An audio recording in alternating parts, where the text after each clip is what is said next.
horizontal mattress suture.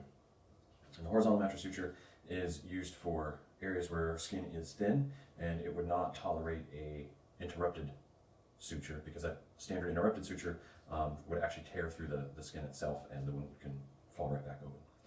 So this is going to help distribute the pressure along the surface of the skin as well as within the tissue to make sure that that tearing doesn't occur. So again, using my hands just for demonstration purposes, you ought to be using needle drivers and tweezers for this.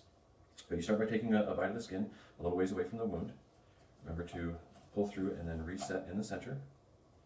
Okay, and you want to go the same distance on both sides of the wound with your bites. You don't want to take a huge chunk over here and then a wee tiny one on this side. So you've gone perpendicular to the wound, and then you come parallel to the wound to take your next bite. And since I started farther away from myself with that first bit, I'm going to come closer to myself and stick that needle through here.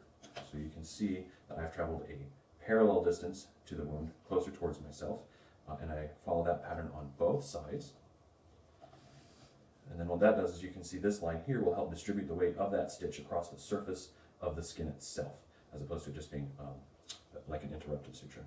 So again, as you snug up your suture material, that wound will come together for you, and you want to make sure you don't leave too much tail hanging out there, otherwise it just kind of tends to get in the way. And then you go ahead and get ready to close your knot, just like you usually do, starting with a surgeon's knot. You get a couple of throws right there to pull things pretty snug. Okay, going back the opposite direction, and you are going to do 4 throws again, just to be sure that it is secured. Okay.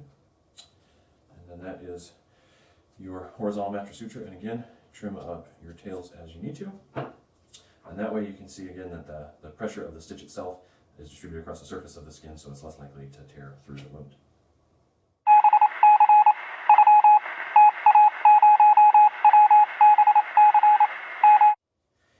Here we have a representation of a deep wound. You've got the rope here indicative of the Langer's lines, the tension lines in the skin, and you want to make sure that your sutures as often as possible are perpendicular to those lines to make sure that the skin will actually pull together and it's less likely to tear. So I'm not using needle drivers for this one, so I'm just going to use my hands because it's easier to demonstrate, but remember that you would in fact be using needle drivers, forceps, and tweezers to be doing this procedure. So what we start with is we take our suture needle and we start with a far, far, near, near pattern. So you start far away from the wound, you take a big bite and you go deep through the wound, and this is what allows the vertical mattress to be so good at filling the void and pulling all of that tissue back together in deep wounds.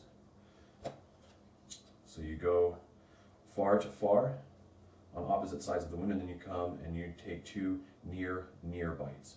So we're going to take one here, and this is also going to be a much shallower bite because you've already got that lower line that's going to pull the deep tissue together.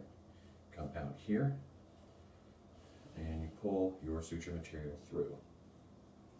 And as you tighten up this suture material, your wound will close both the deep, intermediate, and the superficial layers so that your wound pretty much disappears. And then to tie off, you do your typical square knots. Again, you would usually do this around your needle drivers, but I'm just going to use my fingers here. So you do your 2 wraps to create a surgeon's knot, and you pull the tail through. Okay, make sure you get that good and snug.